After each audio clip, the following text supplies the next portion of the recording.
Imagine being called a fool every single day for doing the one thing that keeps your pockets full. Strange, right? But here's the twist.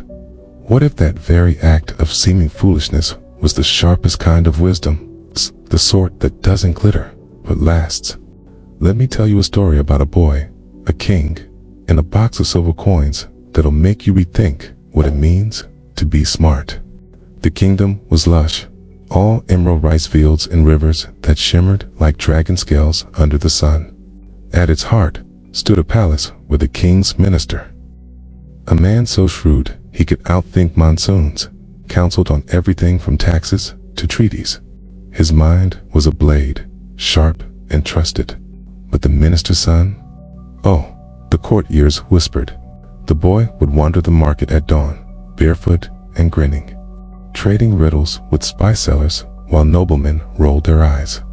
A fool, they muttered, a disgrace to his father's name. The king himself found it hilarious. Every morning, without fail, he'd corner the boy in the square, pluck a gold coin from his sash, and hold it beside a silver one. Which is more valuable? He'd ask, grinning like a jackal. And every morning, the boy would point to the silver. The crowd would roar. The king would toss him the silver coin like tossing scraps to a dog. But here's the thing about fools and kings and coins. Nothing is ever as simple as it seems. One evening, the minister confronted his son, humiliation hot in his throat. Why? He demanded. You know, gold outshines silver. Why play the clown? The boy didn't answer. Instead, he led his father to a wooden box under his bed.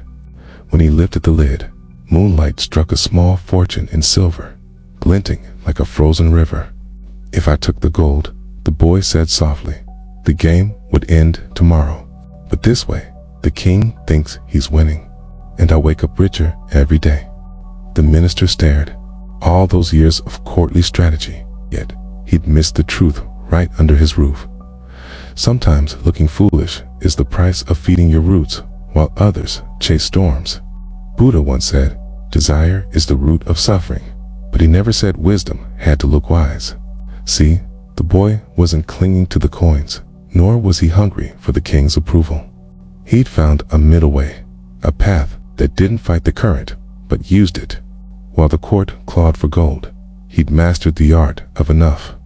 Day after day, he'd chosen the coin that kept the game alive, his hands open, his heart light. No greed, no resistance, just a quiet understanding that sometimes the smartest move is to let others think you're losing. But let's pause here, because I know what you're thinking. Isn't this just manipulation? Where's the compassion in that? But the boy wasn't scheming. There was no malice in his silver, no secret plot to bankrupt the king. He was dancing with reality, not against it. The king wanted laughter. The boy wanted sustainability. Both got fed without a single lie. Buddhism teaches us that right livelihood isn't about grand gestures. It's about aligning your actions with harmlessness, even if the world mistakes your gentleness for weakness. Now, picture the king's palace years later. The minister has aged, his hair like spun moonlight. The boy, he's a man now, still haunting the market at dawn. One morning, the king, older, slower, holds out the coins again. Silver, the man says, as always. But this time, the king doesn't laugh. He squints, something shifting behind his eyes. Why? He rasps. The man smiles. Because today, you finally asked. And here's where the lesson sharpens. Wisdom isn't a trophy. It's a conversation. It waits. It bends. It lets others arrive in their own time. The Buddha's Eightfold Path speaks of right understanding, but it also demands right patience. The boy would have argued, could have proved his cleverness in a blaze of gold. Instead, he planted seeds and let seasons do the work. Ever notice how bamboo grows?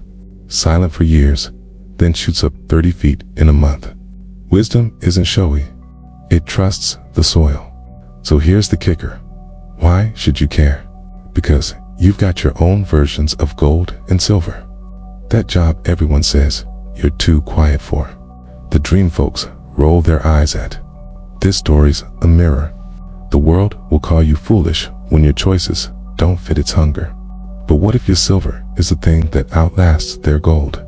What if the secret to thriving isn't in the scramble, but in the subtle, steady art of choosing what keeps choosing you? The box of coins wasn't just currency. It was a lesson in impermanence.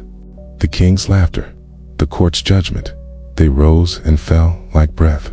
But the boy's peace, unshaken, because he'd anchored himself not in their opinions, but in the quiet truth that knowing when not to prove yourself is the ultimate freedom. So the next time someone calls you a fool, smile, take the silver, let them think they've won. And when the time's right, open your box. Show them how patience compounds. But don't just hoard this lesson. Share it. Pass it on like a coin handed palm to palm. And if you want more stories where ancient wisdom wears ordinary skin, hit that subscribe button. Together, let's unravel the threads of the everyday divine. After all, the heaviest truths are light enough to carry. You just have to choose which pockets to hold them in.